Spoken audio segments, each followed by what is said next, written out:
Oh my gosh. Take notes. That is important. Ladies and gentlemen. Yeah. Did I get a 10 out of 10? Did I get a 12 out of 10? Like, what are we doing? 1,000 out of 10? Like, come on, y'all. When y'all, this is the model episode. Yeah. Everybody watch this one and come back and think about your answers. Cause my Venmo is.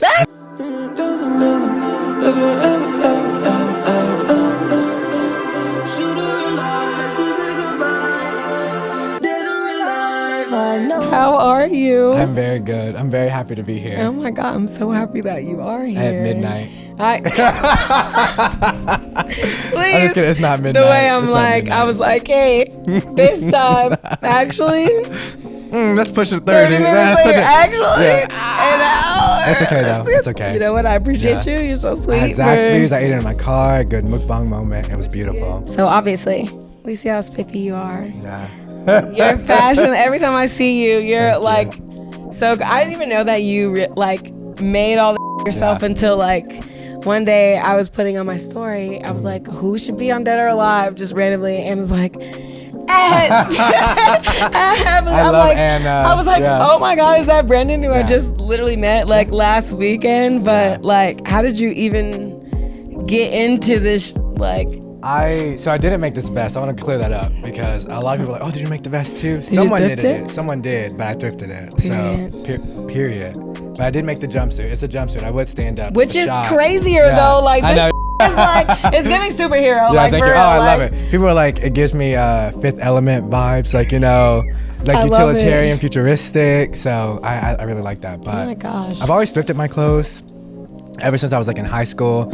I was thrifting before it was cool. Like I just loved going to Goodwill and like finding clothes that not everyone could go buy in the store. And then on top of that, I'm a twin. I'm a fraternal twin. So what? Yes, I'm gonna say it here. Like I've never said it publicly, but I think fraternal twins should just be called SDS, which is same day siblings, because we aren't identical, and we're not from the same egg. We're literally just two siblings conceived at the same time. Exactly. But you grow up with everyone trying to compare. Exactly. And you grow up with everyone trying to compare you. So it really just messes with your mental health and also the relationship with your sibling. Exactly. But anyway, I love my brother and we're good. But yes. Anyway, all of this is to say I need therapy. No, I did this to be an individual and like really stand out. So I'm gonna thrift my clothes because like I'm already struggling to find my individuality. I'm always either twin or Hayden because that's my last name, and I have like 6 other siblings. So it was either I was a twin or I'm a Hayden. So thrifting really gave me the opportunity to just dress different, even if I couldn't be different. Right. Dress differently than everyone. And it was before it was cool. So there was definitely a lot of like weird stares and like, oh, what are you wearing? And then slowly, as I was going through high school, thrifting was like this cool thing. Like, oh, Brandon, you always look so cool. I was like, yeah, you wasn't saying that last year. You was hating. But thank you. So I bought my first sewing machine in like 2018, I think, or 2017. Because I was like, you know what? I hate finding really cool stuff and it's too big. So I want to be able to take it in. Right. So I bought a sewing machine. Oh my God, I bought a sewing machine to do that. And then I was like, I'm not gonna ever make real clothes though. Like I only wanna do this to take in clothes, like real clothes, it's too much work. I'm like, it's too much work, I'm not gonna ever do that. And then, you know, never say never. In 2019, I bought a serger, which in like the sewing world is one more thing you need to like make sure your clothes are like finished well. And so I bought a serger and then I started making real clothes. And I was like, damn. That's crazy. I said I'd never be here, and look at me. This is like a crazy ass story though. Like this is how you like get this individuality. You're like, baby, I don't wanna. That's what Happily Dressed stands for. I always say Happily Dressed is for, I always say fashion blog, but it's not a fashion blog. It's more like, for me, truly, it started as like a wellness brand. But I'm always like, it's for self-acceptance, self-confidence, and self-sufficiency. So I try to dress myself the ways in which I feel, how I believe I am. Like I always tell people, I'm a star, because it's true. But everyone's a star. And the more you realize that, the brighter you can shine, and the more people you attract to also shine just as bright. So it's a win-win, truly. I'm obsessed with you. I'm a little. It's a win-win. It's a win-win. So like in terms of style, like even this jumpsuit, like you said, it was like, damn, I cannot say the word utilitarian. There we go. There we go. Yeah, like you can sound it out, but no, you got it. How did you come about like the style that you have now? Because I feel like anyone can, well, not anyone, but like a lot of people can thrift and like adjust things to like what they like, but you have such a like great, like it's like you have it honestly it's a feeling, truly. Like God. whenever I'm like thrifting clothes, or now that I make my own clothes, I'll thrift fabrics now, and I always I'll always thrift fabrics that make me feel something or that stand out in some way. I'm a big sucker for a nice print, whether it's plaid or floral. But with the way I dress, I always let clothes call out to me. And anyone who's like, well, how do I thrift better? I was like, first of all, be prepared to spend your time in there. Don't go just to think that you're gonna find, and don't go to consignment stores. You're gonna pay like overpriced for things, or too much money for things. Go to the actual thrift store, spend your time there. And also, well, with COVID, you weren't able to try things on that often. But now that fitting rooms are opening back up, I'm like, grab anything that sparks your interest. Like any silhouette, any color, any texture, whether it's masculine, whether it's feminine. If you are attracted to it, grab it. Go in the fitting room, try it on. How do you feel in it? What do you look like in it? You don't have to buy everything, but just, I think, practice dressing your body or practice being curious with silhouettes, textures, and colors when it comes to dressing your own body. Now I don't get to do that anymore because I just make my own clothes. But even when I'm finding fabrics to make clothes out of, I'm always like, oh, I've never worked with that before. And something's really catching my eye. So whether I make a vest or a hat or a jumpsuit, I want to make something with this color or this print. I'm dead. You're just so iconic.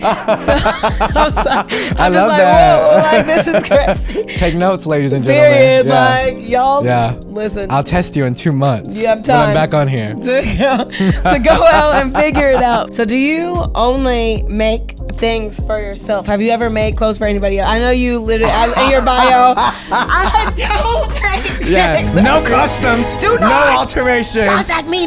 Yeah, truly, that truly, you can beat that out. But that is truly how I feel. So I will make things as gifts, but I'll only make for myself. I know, and people, they're very lucky. They're very lucky to get it. I know, and that sounds kind of conceited, but it's not. I think that when it comes to your skill and like your talent, it's for you to really express who you are. Like I think with anything that you are like, I'm not gonna say godly born with, but inherently born with, whether it's a skill, no, you're a talent, talented, like the way, and like everyone is, and like that talent, I think is a way for you to find yourself, to go this way, not that way. So I don't want to exploit that talent for everyone. It's not for. God didn't give me these hands for you, and they gave them for me. Please, period. That's a quote. So, and what I do with that gift for myself, I think is inspiring by itself. I don't have to monetize it. And people wanting to be in my clothes is also like, it's honestly the antithesis of why I make my clothes. I make my clothes to be an individual. So I don't want to see you in this. I don't want to see you in this. And if you can do it and you can make it, please do. I'd love to see your version of it. So that's why I teach. So I don't sell clothes, but I do teach people how to sew. Just launched sewing lessons. They'll start in September. Are you doing that like continue after this one? Are you gonna just like, it's gonna be like a continuous thing? So it's like a 5-week course, which is great. I thought I saw my glasses on. And then, which is funny because I've been in a partnership with Singer Sewing Company for a year now, and I just resigned in August. But they were kind enough to sponsor the class, so they've given me, because my classes are up to 4 people because, Rona, and things like that. But they've donated 4 machines to me and 4 irons. Like the irons aren't really special to other people, but it's really special to me. In like a sewing way, because irons are very important in sewing. But with this donation of those 4 machines, I want to be able to do like weekender classes for those who can't commit to a 5-week course. So it's only up from here, truly. Oh my God. So I'm very, very excited. And like I've had students in the past, in December of 2021 to March of 2022, I was teaching sewing lessons, but it was more individual based, almost like singing lessons. So they're like, I want to make this, I want to make this, I want to make this. And so we're just making like 6 different things with 6 different students, which was kind of like tiring, very taxing, very iconic, but very taxing. And so I wanted to just specialize and generalize for this 5-week course, but getting to see them like make things, like learn things on their own. I actually really enjoy being a teacher. I enjoy giving homework, which I really like. I'm always like, go home and sew this. Go sew this, and I better see it when you get back. Bring it back. But it's been really fun, and like to have people come up and be like, oh, from our lessons I made this, or I was really inspired to do this, and like they'll do things I didn't even teach them. I'm like, I didn't teach you that. How did you know that? And they're like, oh, I saw you, like you did this, and you told me to do more of this. So I just looked it up and I did it. And I'm like, that's special. That's so amazing. I love that. Yeah, I'm a big advocate of agency, and that's what sewing has taught me. That whatever's in my head, whether it's 2D, whether it's a thought, even whether it's doubt, I can work through my hands, whether it's creating, writing, but for most part it's sewing. So yeah. 3 people, dead or alive. I'm ready. You ready? Literally made it up in this moment. Who would you meet and why? Okay, maybe someone dead. I'd love to meet. It's not funny. Whenever somebody says that, I'm like, whoa, sugar. No. Just kidding. Not someone at least not someone I know, but maybe someone I come from. I'd love to meet an ancestor like That's excellent. 20 generations back, and actually one similar to the gift that I have, because I know this. I feel like this is passed down. So whoever I got this sewing ability from, that's who I'd love to meet to see how they did it. And honestly, they might look like me and do it already. Absolutely, they would. Killing it. Yeah, and they're actually probably killed for it, but it's okay. I try and be like. It's okay. When you go back, you gotta think about how brutal we are as human beings. It's giving realness. All right, truly. But yeah, an ancestor 20 years back, or not? Oh my God, 20 generations back, who had this gift as well. I bet it was literally like. In your family. Yeah, 100%. It usually always is. And it feels so natural to me. Like, truly, it feels so natural to me. Even the way that you said that you came into it, it was like, this is just what it is. And you just got into it. Because it is. So I would love to meet them and give them the praise that they deserve. I love that. Second person. I don't know. I will say, I was going to save this for last, but I can't think of a second person. But it's okay. So I'm going to do Not Alive Yet. And I'd love to meet. I'm sorry. I'd love to meet whoever this gift passes on to next. Whoever this gift passes on to next. Yeah. So I don't know if it'll be my kid, because I think that my kid will be a superstar, just like Daddy, but in a different way. My kid might be an awesome musician. Oh my God. Truly. He or she will learn, or they will learn from me. So, but yeah, whoever gets this gift next, I'd love to meet them and just have a red table talk, like Jada. So it's like the ancestor from 20 generations back, me, and then the one who it gets passed to, and we just sit and chat. I'm sure we'd have a pretty good time. That is such a good time. Yeah. What a great answer. Thank you. Oh my God. And I guess I would third. like to meet your child. Yeah. Oh my God, I would too. Yeah.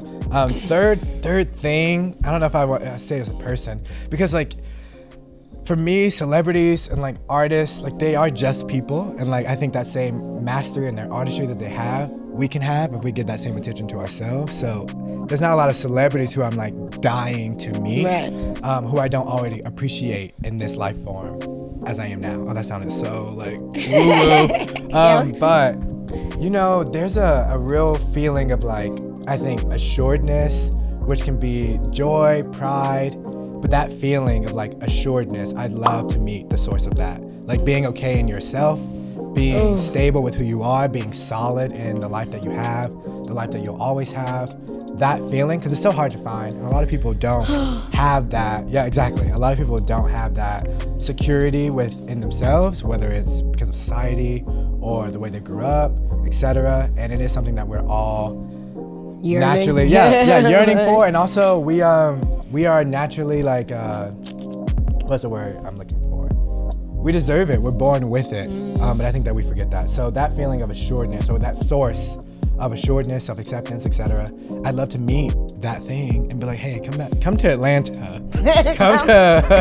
come show us. Come to the United States, please. Because I'd love to spread more of that. So that's excellent. Yeah. Oh my God. So that's not a person, but it is kind of like a vibe and an energy that I think we all need as people. So that's what I'd like to meet. Sorry to yell. These are so good. Like, before we end this, if you want to say anything to people, look into that camera and tell them what you want to say to the public, the masses. If you want more of this, you can follow me at Happily Dressed on Instagram. There's a YouTube channel too, but I'm not always that active on there. Subscribe. But you can definitely subscribe. There's some tutorials on there. I post a lot of sewing content. I try to post some wellness content within that, but I think that those things should happen in person. I'm a very spirit to spirit kind of person, not spirit to technology kind of person. So, come find me in the streets and I will talk to you. I'll talk your ear off. It's my favorite thing to do. So yeah, if you want more of me, you can find me at Happily Dressed. All right, guys, thank you for watching Dead or Alive. My voice is damn near gone. Jesus. It really is. Thanks for watching Dead or Alive. I'm Taylor, as you guys know. I'm Brandon. Period. Yeah. Subscribe to the channel. Please like do. this video. Please do. I love watching these. So Oh my God, thank I'm you. sure people Stop. will too. It's so much fun. I want to be on every TikTok clip, every reel clip. No, you're gonna have Yeah. a billion. It's gonna be you giving these insights to everybody. I'm gonna be like, Yeah. cut. I'll Here take you go. it. It's like, And wow. that's a wrap. Thank you. Period. There we go.